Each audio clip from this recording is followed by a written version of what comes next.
bodies might not remain on the cross on the Sabbath.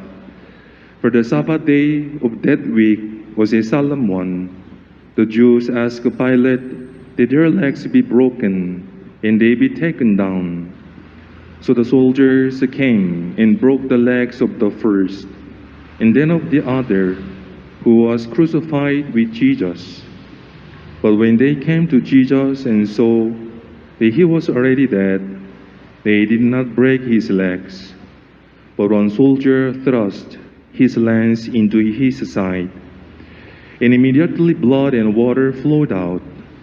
An eyewitness has testified, and his testimony is true. He knows that he is speaking the truth, so that you also may come to believe. For this happened so that the scripture passage might be fulfilled. Not a bone of it will be broken. And again another passage says, they will look upon him whom they have pierced. The Gospel of the Lord.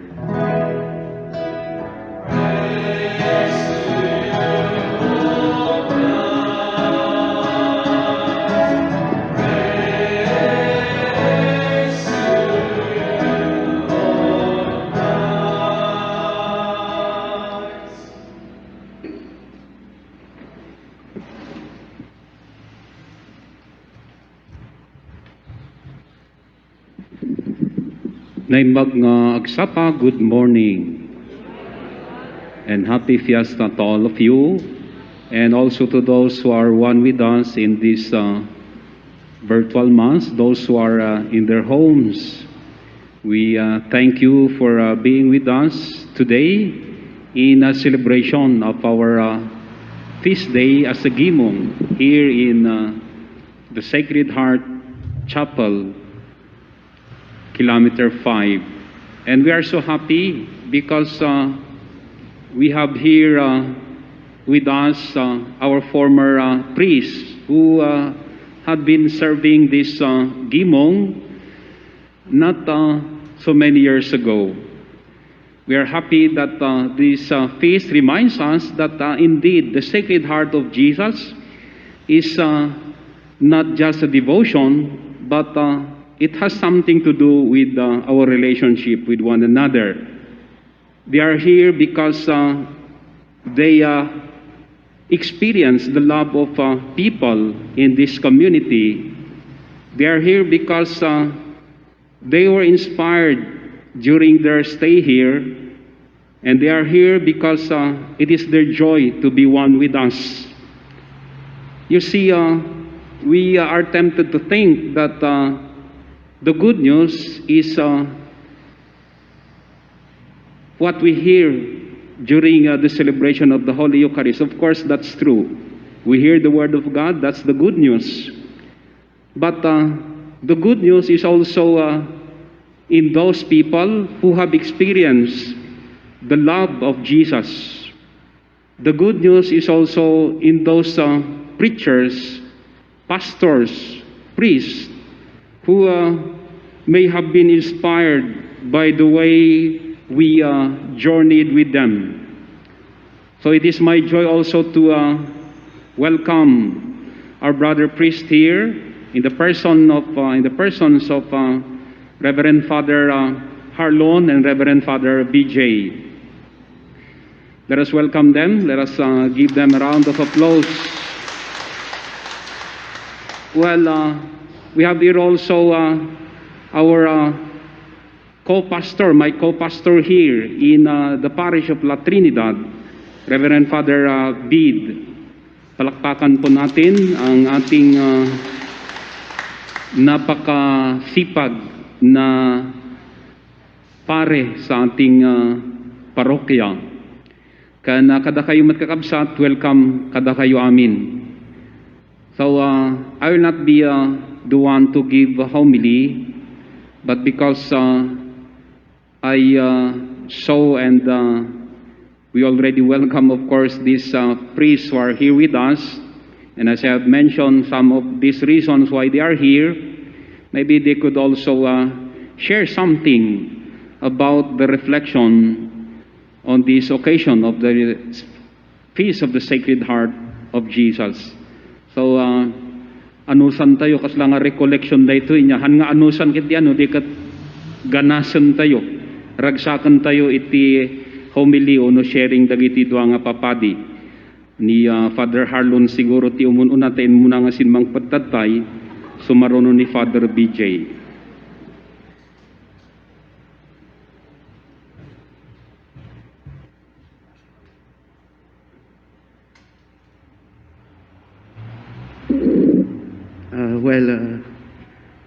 I-greet ko lang na kayo happy fiesta kada tayo amin na po.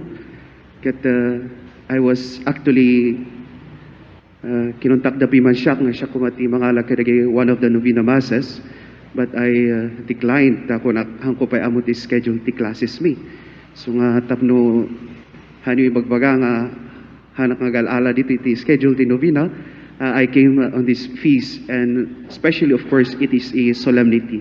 Kata ragsak kumat nga makipag-piesta kada tayo amin. Nga mapamuno na ragsak kayo ta nakared kayo mat, ti red mat kat martir. But anyways, so today we're celebrating the feast of the Sacred Heart of Jesus. Kat oftentimes no makikita tayo ti puso, kat kasla tayo kadagiti ubing nga ti mapanunot tela tamat kat ayat sa naya love. So nga no Valentine's Day, no parahamit kayo kadagiti Valentine's card kadagiti ubing, kat oftentimes ti aday jay kat jay heart wenno shape iti puso nga pinana ni Cupido.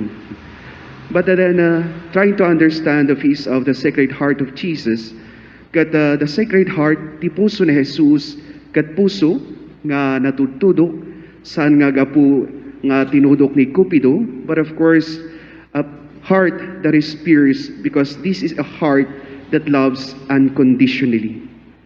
Whether we are sinners or we are sinners or saints, God continues to love us. Ti panagayat niya po Diyos kat saan nga pilpili. Ti panagayat niya po Diyos kat saan da tayo nga ayatan gaputa makisimsimba tayo. Ti puso niya po Isus saan nga gayayat gaputa karkararag tayo kinkwana. Ti puso ni Apo Isus agay ayat tani Apo Diyos ket ayat. Sanaya no datayo ket maminsan ko na tayo, are we really, we ask ourselves, yeah? Salud-sudan tayo man dagiti pagpakita yun.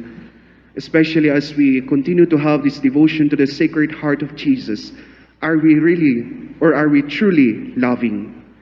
Tano, when you do something good, nagaramid ka tinasayaat itipada mga tao in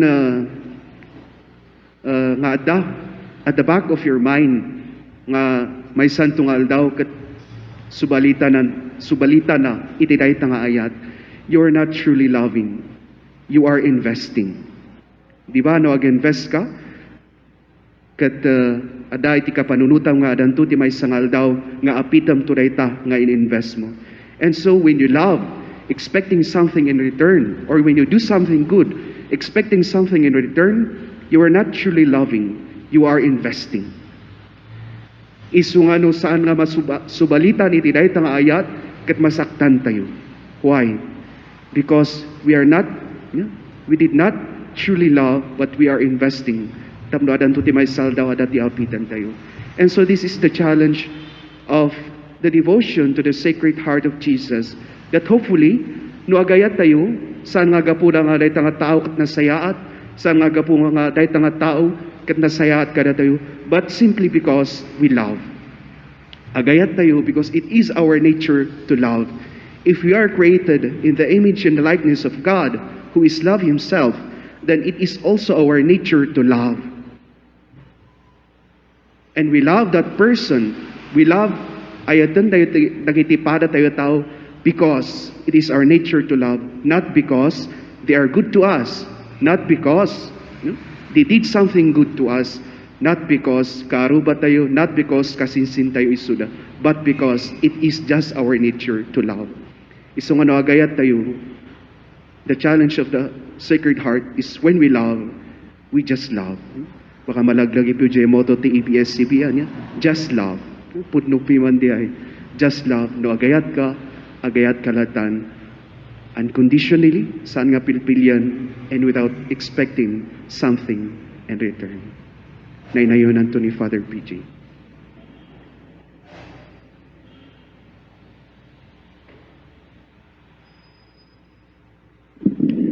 When mamati ak. Well, kat umuna-unay, kat kablaon kayo mat iti happy fiesta. Kat naragsakak, tatalang manan nga naka-umayak ditoy. Kat inbaga tatay ni Apo Kura Paroko, nga imay kami ditoy, makipagrambak, makipagragsak, gapo iti tinaayat a komunidad na nakadkadwami ditoy niya. Kat kunana diday, mabalinmot nga imayanak lang, tapno makipasko. Joke lang. Anyway, kat adamat itinangag tayo iti Ebanghelyo tayo kahabsat niya, kasinbaga ni Apo Harlon, nga it is love that inspires us. It is love that makes us continue our life of faith. Nga madati kahit ko nga i-highlight itinangag tayo ng Ebanghelyo. Kunana ditoy, an eyewitness, niya diay, basta diay, an eyewitness has testified, blah, blah, blah, so that you also may come to believe. They are the words, the phrase, that you may come to believe. That you also may come to believe. I believe this is also worthy to note because it is that journey of faith that we come to believe in Jesus. Diba? That our devotion to the Sacred Heart of Jesus would lead us even in our unbelief. Uray pa'y narigat iti biyag tayo, uray pa'y adu dagiti nagsasaruno a problema, nagsasaruno nga mangpadagsan iti biyag tayo. We will come to believe. Just like the soldier who pierced the side of Jesus with a lance, he came to believe that Jesus is the true God. Kat DJ nga movement nagmet dayti kakabsat, dayti kat importante because there is that coming to believe. Kahit nangasawen, pati da tayo, adalatan iti namnama. Hantay nga maawanan ko may tinamnama, gaputa adalata diay nga movement that we will come to believe and be convinced that Jesus will never leave us, that Jesus has never left us. My dear friends, just as I always tell those who come to me for confession, kat mamati kalata, uray pa'y matinag ka itibasol, ni Apo Jesus di da ka ibatbati. He could stay in front of you to pull you back when you fall down. He could stay behind you to push you if you need to be pushed further in living your faith. Or He could stay beside you when you have fallen into sin to keep your balance in the faith. My dear friends, sapay kuma, ti naayat, nga puso ni Apo Jesus, ti ditang gumilgil ayab, apanagayat ni Apo Jesus kada tayo, sapay kuma da ito itimang tignay, iti puspusa tayo, tap na tigas at panagbiag tayo, kat isunalat ta iti mapadayawan. Amen.